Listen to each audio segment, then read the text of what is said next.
This is Lay Back with Betfair Education Series. I'm joined again by Shane Ciurleo. We had a chat with him previously. We're talking about in-play betting and a bit of trading and whatnot with Shane.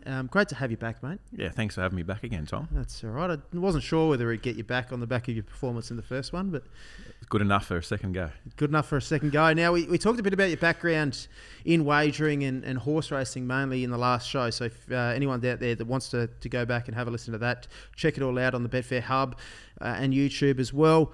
Talking about in-play and trading here, Shane. So let's firstly have a look at the Betfair's What is Trading video. Mastering trading on the exchange. Think of Betfair as the stock exchange of racing and sport. Because when you can back and lay, you can also trade. Trading is when you back and lay the same selection at different odds, making it possible to profit regardless of the outcome. It's just like buying a stock at a low price and selling high. On the exchange, you can trade by laying at low odds and then backing at higher odds, or by backing at high odds and then laying at lower odds. Just like trading on any market, the key is to predict which direction the market is heading. Say, for example, you think Adelaide will get off to a great start in an AFL season. You back them at 10s before round 1. And after the Crows win their first few games, the odds shorten to 6. You then lay at the 6, locking in a profit regardless of whether they win the premiership or not. This is known as a back-to-lay trade. Or you think the Roosters have a tough draw at the start of the NRL season. You lay them at 10s before round 1. They struggle early and get out to 16 in the market. You could then back at the 16, locking in a profit regardless of the outcome. This is called a later back trade. You can find out more about trading on the Betfair Hub. Welcome to the Betfair Exchange. Now, Shane, trading's a fascinating nuance of the exchange. As we said, and as the video highlights, we're a bit like a stock market. So you can actually back high, lay low, or the opposite. You can actually lay low and back high and make money. You can make small increments. The beauty of horse racing or sport or whatever it might be, odds change and odds fluctuate, whether it be pre-post or in play, and we'll talk about all these definitions and whatnot as well coming up on the show. But there's so many ways you can do it. There's things called a green book, if you want to talk about that as well. It's the dream. Is trading something you do a little bit? Yeah, it is, definitely. Why are you laughing, mate? I laughed at your green book because when you get a green book, you meant to post it on social media. Social media. So, yeah, of course. Yeah. So, haven't seen one from you lately. Because I normally do it when I'm trying to promote an ebook or something, Tom. You know. So no, look, definitely. Since I've been using Betfair, it's sort of introduced me to more markets, definitely. So I blame the platform for that. Yes. Or thank the platform, I should say. Blame the platform for making you. No, it's great because there's so much. There's so many more opportunities in sport, and there's so much good information out there. You only have to go to the Betfair Hub to find some great data. You talking about your own work again? Oh, not just mine. Others as well. Others as well. Like on sport, golf in particular is one. There's so many. There's so much information out there, yes. And this. Sport, whether it be golf or AFL, what have you, I'm betting more and more into those markets. They're good liquid markets, and there's plenty of information out there where you can, find an edge and make a small earn. Yeah, and there's beautiful ways to do it day in, day out. Sport, if there's an injury to a team, even like teams announce Thursday, if team sheets change or Buddy Franklin's out, for example, Sydney will drift. They'll go from $4 to $4.50 just on one move. You can make money that way. Yeah, absolutely. So it's like I said, there's heaps of information out there in small ways. We've had plenty of examples in the AFL where team sheets come out and then X player doesn't make the flight because he's crook or something like that, and you can if you move quick enough, you can take advantage. Exactly right. We mentioned green book. That is basically a bet where every outcome guarantees you a profit. So whether it be small profit, a big profit, that's what a green book is. And we can have a look at an image here, and it shows you what a green book is basically. Yep. There's also an auto cash out feature on Betfair, which you can use as well. There's different ways to do that, but that's a great tool as well. So you can actually lock in a profit before the race or before the sport or whatever it might be. I've used that for the NBA finals actually. I'm not I like watching the sport. I used to before it became a 3-point shootout. But got some info or got some other guys that bet on basketball, and had a bit of a look at some championship stuff, and I don't know a lot about it, but they just knew that we were laying the Los Angeles Lakers and the Brooklyn Nets for the championship. They couldn't win it, too old and what have you.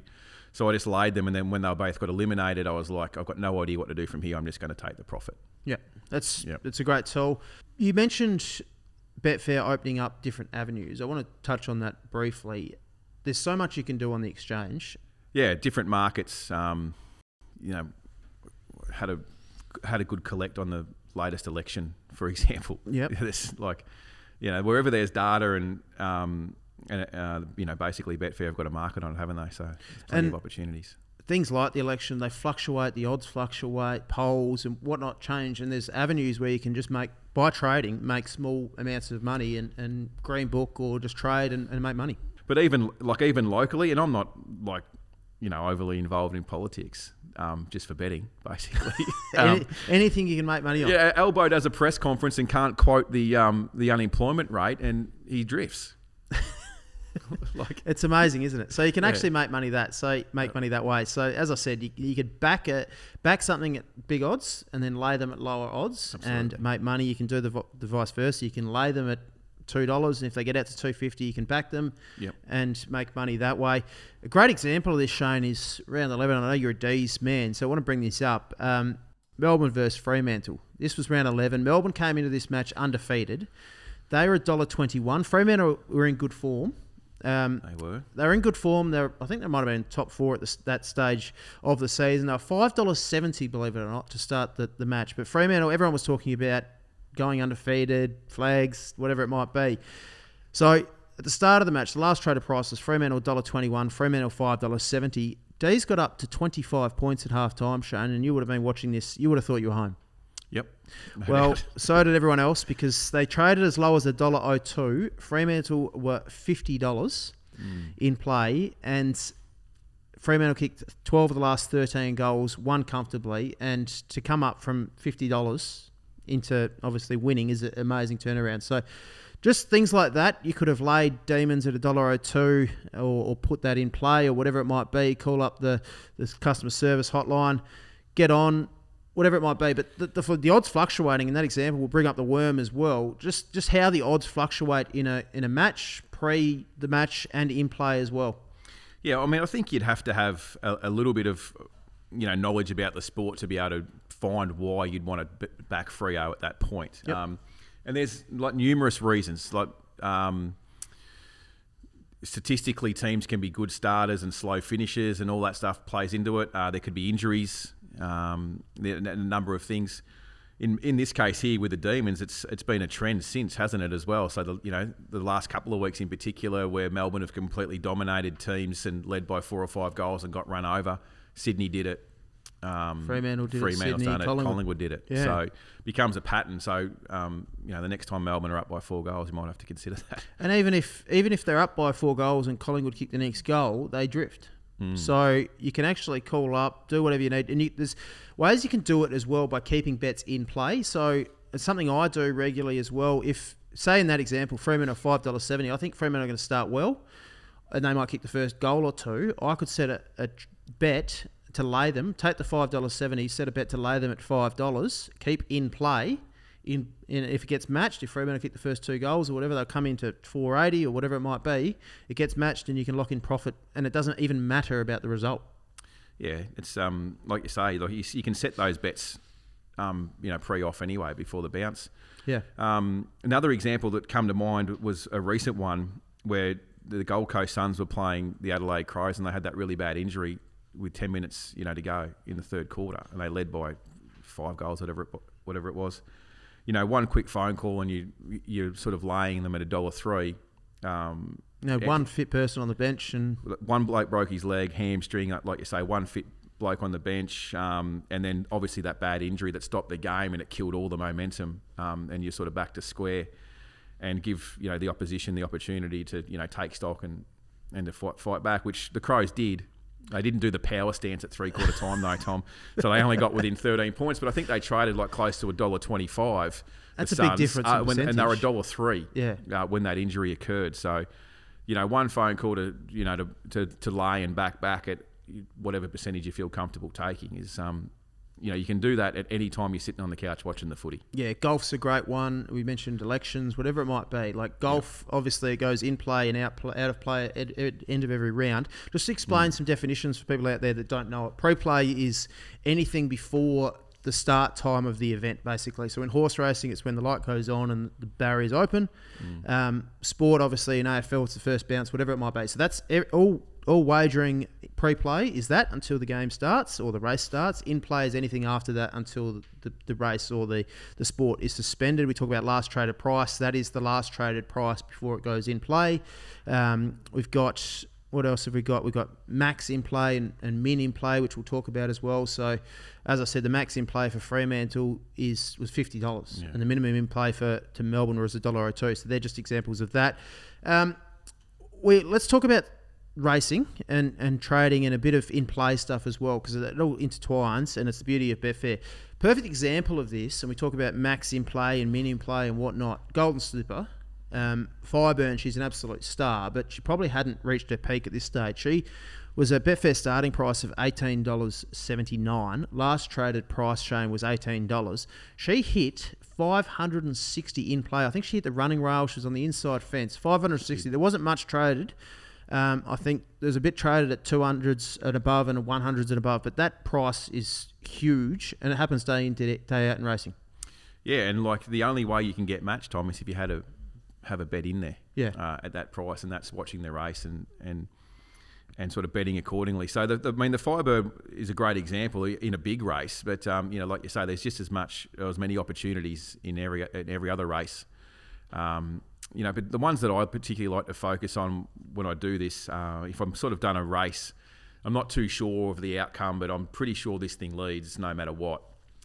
Leaders will trade a little bit shorter once they find the front, and so if I like a leader that's $11, I'll have something on it, and then I'll have a lay bet put in as well to chop that out, because I don't know that it can win, but it can certainly lead and give a sight and trade a lot shorter than what it SPs. And every episode of Layback with Betfair or whatever it be, we talk about it on social media as well. We talk about bad beats and horses that trade $1.05, $1.10, $1.02. They look like they're home, and they lose, and vice versa. The likes of Fireburn, hit 560 in play, it's amazing, and goes on to win by 2 lengths. Yeah, definitely. It's it doesn't matter what really sporting event it is, whether it be racing or golf, for example.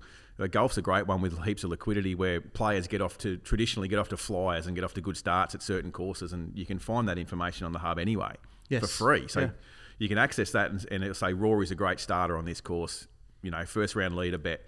You can back him to win the tournament and know that statistically he's going to get off to a great start and he's going to trade a lot shorter. And those leaders at the end of each round, you have a look on Betfair, they're pretty short compared to SP. Yeah, very short. And that's the same with racing. Horses on speed in run, they trade a lot shorter than their SP, because most of the races are won by horses that settle in the first four, and you can make money that way purely just by accessing speed maps, which are freely accessible everywhere, and you can get to learn those pool of horses, and you can just bet off speed maps. Yeah, golf's a great point as well. Weather's such an impact on golf as well. Mornings, it's often more still than the afternoon. Correct. So if you're backing someone that starts in the morning and it's good conditions, and the wind picks up in the afternoon, you can just trade in and out, or set lay traps, or put these in-play bets in. And if they get matched, they birdie the first hole, they trade $5 shorter than they were, or whatever it might be, and you can make money that way. Statistically good starters with an early morning tee time is a great trade. There you go. There's a tip for you, Tom. There's a tip. Well, let's talk about some strategies in play. Now, it's something you do a bit of. Yep. You mentioned laying or backing horses that find the front and speed maps. You got any other strategies you look at, and how do you go about betting in play? Yeah, another one, if we just talk about specific strategies, apprentice jockeys on horses that don't have early speed that are drawn wide. Mm-hmm. Is this generally or in play, or we just a bit of everything? Bit of everything, because sometimes they can surprise. Yeah. But most of the time, I'm sort of, what I'm saying is I'm against them from a betting proposition early on, pre-race, and then in play, just mindful of that sort of thing and where they could end up. Like if they're on a leader, but you're not quite sure whether they're experienced enough to push forward from the gate or something like that. So you're just not sure. And then if it does find the front, or you can see it sort of working its way to the front, then you can be on it. So there is wagering. There is certain races where my wagering decisions are made in run, and that's just from doing the form. And like I said, doing the form, doing the data, working out my betting races, and then the races I haven't bet into because I'm not quite sure on how the map sort of lands. So if this horse does end up going forward from the gate, I want to be on it in play. So I sort of still do a price based on the map. So if this horse leads, it's a $5 chance. And then in run, I'm happy to take, and it's, I'm happy to take anything around, $6 sort of thing. Great information. You touched on that. Is there any other advice for trading in play betting that you do? Is it talking about knowing what profit you want to lock in, potentially knowing what percentages you're willing to take, anything like that? Yeah, absolutely. So there's a few different ways of doing it. Understanding your bank and how much you're prepared to risk per race is really important. There's been plenty of examples, and you see it on social media a bit. The race caller might be calling a horse home, and you're watching it at home and listening to it on the radio, and you're taking $1.01. Yeah, to try and pinch $10. Yep. And they get rolled. That happens. So you just got to be mindful of the differences there, and think about who you sort of bet, what you're betting against, and that sort of thing a little bit as well. You've taken those variables into account and have a clear understanding how much you want to lose per race, because you can get carried away betting in run. Obviously, if you've got a third-party software program, you're just clicking away and every click's $100 or $10. Yes, you can get a bit excited trying to get matched. So understanding some liabilities around per race, and then going in with a game plan, I find for me works. I know there's some people that just bet blind off the colours, and just see which one they think's going to win. But for me, I go in with a game plan of, this is the map, this is the horse that I want to back if it gets in this spot, or this is the horse I want to lay if it doesn't find that spot. I think that's the key for me. That's the biggest tip for anyone who wants to start doing it. I think is just focus on one horse, maybe two horses. Keep it simple. Work out where you think it's going to be in run, if it's going to win from there, if it's going to lose from there, and focus on one horse. And I've spoken to a few guys that do in play, and as I said in the last episode, it's the beauty of what I do. I get to speak with players and punters that have edges and learn from them. Like, a couple of them just focus on the one or two horses. They might focus on a favourite. As soon as they think it's gone, they might lay it, or they might back it, or if it's not where it's positioned in run, they might lay it, whatever it might be. But that's probably the easiest way to focus on one or two horses. Yeah, and I think a pool of horses as well, like a jurisdiction. Like, I wouldn't get to know the nuances. I wouldn't of the horse. bet race to race around Australia betting in run, because I'd be completely guessing. Yes. But if I focus on, my pool of horses that I focus on for this sort of betting is in southeast Queensland, for example. So. Yes. You've got a bit of an idea of jockeys, a bit better idea of jockeys and horses and that sort of thing. And not just jockeys of the horses you want to back, but jockeys of the other horses in the race, which is key. You might have 2 or 3 on-speed horses, all with go-forward young apprentices on. So you might overdo it. 9 times out of the 10, they're going to overdo it. So you don't want to be on one of those horses that's going to get in that speed battle and can't win. Yep. In that instance, Tom, you're looking at a race where you're saying, okay, these 3 are go-forward horses. If they're chopping at each other in the first furlong, I'd happy to lay all 3. Great, great info. Understanding the race and going in with a plan rather than just turning on the race and going, geez, that green coloured one, what number is it? Number 6, yeah, it looks the winner. Yeah, like, that's where you've got to have an understanding of the pool of horses is the best place to start. And if you're using the platform, you should introduce that as part of your betting routine or repertoire at the very least. Is for those races where you don't see a clear edge or a clear bet, just identify one horse that you'd want to back if it lands in a particular spot, or one horse you want to lay in a particular spot. Wind the stakes back and just start small and learn. And that's what I've done. I'm no massive punter on this sort of stuff, or anything like that. But if I can steal a couple of $100 a day just by or out of a race even, goes a long just way. betting into a race which I wasn't normally going to bet into anyway, it does go a long way. And even simply identifying a clear leader in the race that you think this horse leads, I don't know whether it can win, but I want to be on it, so let's back it and then put in a lower price to lay it back in run, because it leads, and other people that are betting in run are going to find that horse in run because it's getting a nice easy run in front, and it should be half the price than what it started. So so many options. I would definitely start on pool of horses, game plan going into a couple of races that you haven't been into. Great insight. And it's amazing. Like, some people do this for a living, just betting in trade, betting in play. It's what you say as well about finding the group of horses and the pool of horses, knowing them well, knowing the jockeys. Some horses come off the bit a long way out and still continue to find. Some of them travel so well into the races and don't find. You get to know those little idiosyncrasies of these horses. And definitely the race call has picked it up too, and it's a factor. Yes. It definitely has an impact. My favourite race caller loves calling a horse travelling at the 200. He hasn't let it go. How many times do you see a jockey sitting on a horse coming to the 200 thinking he's on winks and then doesn't quicken when he lets it go and the horses with momentum run past them? Yeah. It happens so often. So knowing that's a moneymaker. It is. It is. It 100% has an impact on the market. So that's why I say about learning about the small pool and include the race caller in. Talk to us about how people do that, because obviously people sit at home and trade in play and bet in run in horse racing. They do it off the radio, they do it off the TV. You've got 2 channels, HD channel and a standard definition channel. The standard definition channel is quicker, radio is quicker again, and then obviously if you're on track, you get that live advantage. Yeah, so on tracks, I will bet like the race as it unfolds on track, but I won't do that away from the track. Yep. I won't listen to the transistor. Don't do it? Well, I just can't trust the race calls, Tom. There you go. Well, you pick up, obviously. Some people do. A lot of people just sit at home and listen to the radio. They have the footage on as well. But yeah, that's true. And that's it's not for everyone. Yeah. It's just, it's not something that I do. So that's why I'm sort of more confident in just identifying a couple of horses just off the map that I either want to back or lay, depending on where they end up in run. Yeah. Great insight there, Shane. Thank you so much for joining me. It's been another great episode. We touched on in-play, trading, all sorts. We talked about lay betting in the previous episode. It's been a pleasure, mate. Anything to add? Any final tips? The only final tip I can really give is... I'm worried about this.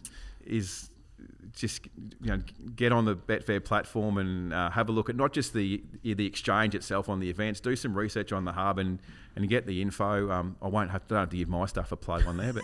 I thought you were going to. There's plenty of other guys on the hub that provide information that are a lot smarter than me. That is good information that you can use, then take it to the exchange, and you can learn a bit about backing and laying, and start small and chip away and build a bank as you go along. Yeah, feel free to ask questions. We're all on social media. You can call up the customer service hotline as well, email us, whatever it might be. Ask as many questions. We'll give you some answers. Hopefully these videos help. But Shane, thanks for joining us, and this has been Laid Back with Betfair.